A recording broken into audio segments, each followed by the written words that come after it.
Welcome back. A joint team from the European Union and UNICEF is partnering with the Anambra State government in sanitation and hygiene. The initiative is aimed at tackling the issue of open defecation prevalent in 2 local government areas of the state.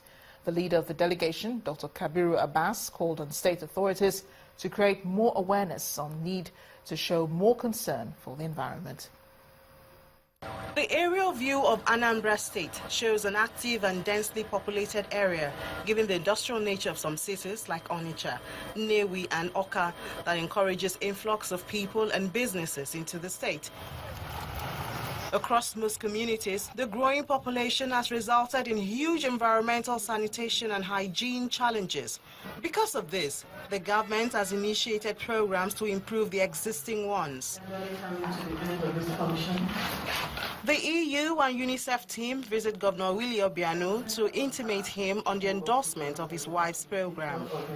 We need to enlighten the people more about the consequences of their actions and inaction around defecating in the open, and we know the cyclic relationship of how that will lead to diarrhea. Develop a roadmap for ending open defecation in the states. It's a global program, and we know we cannot do it alone. If we're able to partner with Her Excellency, I want to believe that Anambra State will achieve open defecation-free status before 2025. While receiving the delegation on behalf of his wife, Governor Obiano commends them. This honor has done on her, and thank you for what you are doing in Anambra State. I recall that both of you, Abbas and yourself, commissioned a couple of your very important water projects. I believe they all have the solar. Also, that's which is critical. The other thing we asked the community to do was to take charge of security and ensure that no vandalization of water. And so far, it's happening. The delegation promises to continue to provide technical support to the state on environmental issues. Over 20,000 farmers in Benue State are benefiting from the first phase of the Central Bank of Nigeria's cash and improved seed incentives under the Anchor Borrower Scheme of the federal government. Governor Samuel Otom announced this in Makurdi during the flag-off of the program. The scheme was first launched by President Muhammadu Buhari in Kebbi State on November 17, 2015. Representatives of over 20,000 farmers formed into cooperative society groups for effective management are gathered here at the IBB Square for the first phase of the CBN Anchor Borrower Scheme launch. Governor Samuel Otom, who is represented by his deputy, Benson Abonu, wants farmers to take advantage of the opportunities. So there is the Honorable Commissioner for Agriculture and Natural Resources. While the Commissioner for Agriculture warns beneficiaries against non-performance of the loan facilities, some of the farmers believe that their lives will improve tremendously with this help. It's a revolving fund that is supposed to be revolving for 7 years. If you pay back, you have the opportunity of reassessing the fund next year. While the CBN Anchor Borrowers flag-off ceremony was going on, Governor Otom was holding a similar event of improved value chain in the agri sector at the Government House. The outcome of that meeting is a warning on the impending food crisis that may occur if steps are not taken. The importance of farming, and especially to smallholders, there hasn't been a proper support, and also the importance has not been given to them as well as on the food issue at all, because we are today running on high tech, we're running on things which we are looking at competing to the world, but basically we also have to understand that not a single person even can stay one day without food. This is in line with our program, in our blueprint for promoting agriculture where we have comparative advantage,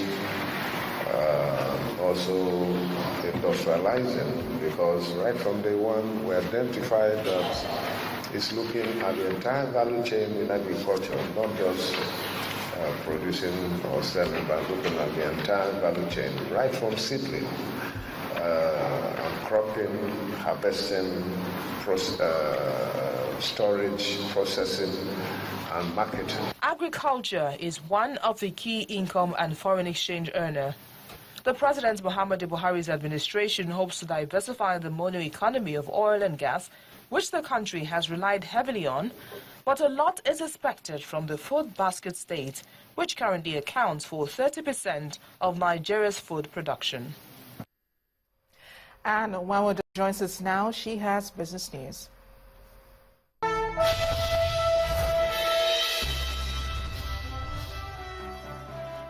Welcome to Business News. The Naira is expected to trade around 350 to the dollar in the coming days, as uncertainty over the implementation of the Central Bank of Nigeria's planned new flexible exchange rate policy persists. A meeting between the CBN governor and local currency traders over this policy has failed to yield desired results. Traders say the Financial Market Dealers Association initiated the meeting with the CBN governor to discuss the policy which seeks to abandon the Naira's 15-month peg to the dollar. The CBN says it will issue the guidelines for the flexible exchange rate policy at the appropriate time.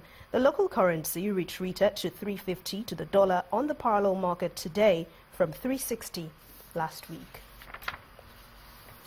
Union Bank of Nigeria has promised to reward its customers with better banking services and more customer-friendly products. The managing director of the bank, Mr. Emeka Emowa, said this at the 47th annual general meeting of Union Bank Nigeria PLC recently in Lagos. Set on its mission to become the leading financial institution in Nigeria, Union Bank of Nigeria PLC launches another branch on Muriokola Street in Victoria Island, Lagos State. This branch is one of the bank's locations that will offer premium services to its elite customers. After the branch launch, the scene changes as the shareholders and members of the Board of Directors of Union Bank of Nigeria PLC gather here for the bank's 47th annual general meeting. The chairman of the Board of Directors, Mr. Cyril Odu, presents the bank's financial report for 2015. Union Bank recorded gross earnings of 118.4 billion naira, profit before tax of 18.1 billion naira, inclusive of sale of subsidiary, and profit after tax worth 17.1 billion naira. The directors report consolidated and separate statements of financial position and the consolidated and separate shareholders of profit or loss and other comprehensive income for a year ended 31st December 2015 have been circulated to members. What impact has the rebranding and other reforms implemented by the bank's management team had on customer satisfaction? New customers are coming in, so we're seeing much more customer traffic coming through. Our performance is really for customers, right? So what we're doing is serving the customers better. What the customers should expect is that in 2016, and in fact 2016 going forward, it's more service, better service, simpler service, more efficient service. Next year we're going to be 100, so we're looking forward to celebrating next year with our customers when we achieve 100 years, and we continue to build the bank that will serve them in a simpler, smarter way. As Union Bank of Nigeria PLC continues to record significant milestones in changing the face of modern banking in Nigeria, its customers are confident that the bank will leverage on its robust transformation scheme, largely focused on people, processes, and technology. The Nigeria Stock Exchange says it will hold an annual general meeting on the 23rd of June 2016. According to the NSE, this year's event will include the presentation of the exchange's audited financial statements for the year 2015 and reports of the National Council and auditors. Stakeholders are expected to re-elect members of the National Council who are retiring by rotation and then authorize members of the National Council to fix the remuneration of the auditors. The exchange's National Council on Management is also expected to pass a special resolution authorizing the commencement of the process to demutualize the exchange. Profit-taking activities on the Nigerian Stock Exchange saw the market end a 5-week positive streak despite 2 consecutive days of recovery as the all-share index closed the week down by 4.3%, but it finished today's session in the green. Harriet Agbenyi tells us more.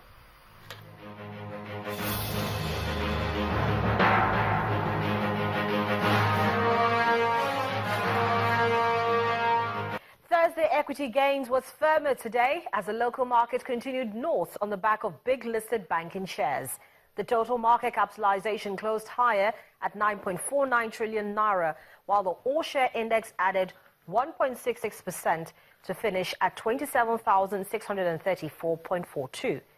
Total volume came in lower as investors in 3,942 deals traded 243.80 million shares, valued at 2.42 billion naira. UBA Group was the most active with 54.70 million shares. Zenith Bank follows with 33.99 million shares, while United Capital is third on the list with 26.58 million shares.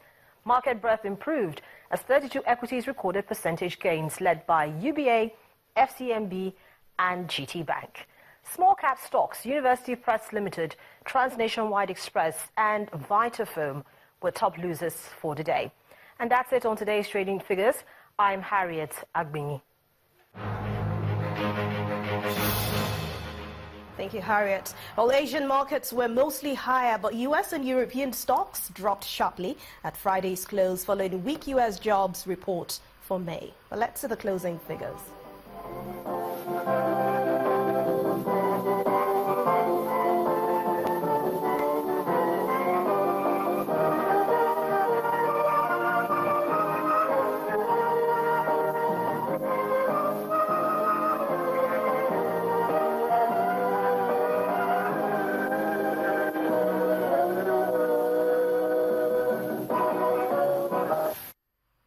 With those figures, we end Business News tonight. Thanks for watching. Back to you, Amarachi.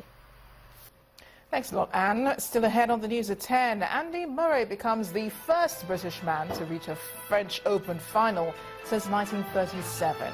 He faces title favourite Novak Djokovic. We'll have more in sports news. Do join us again.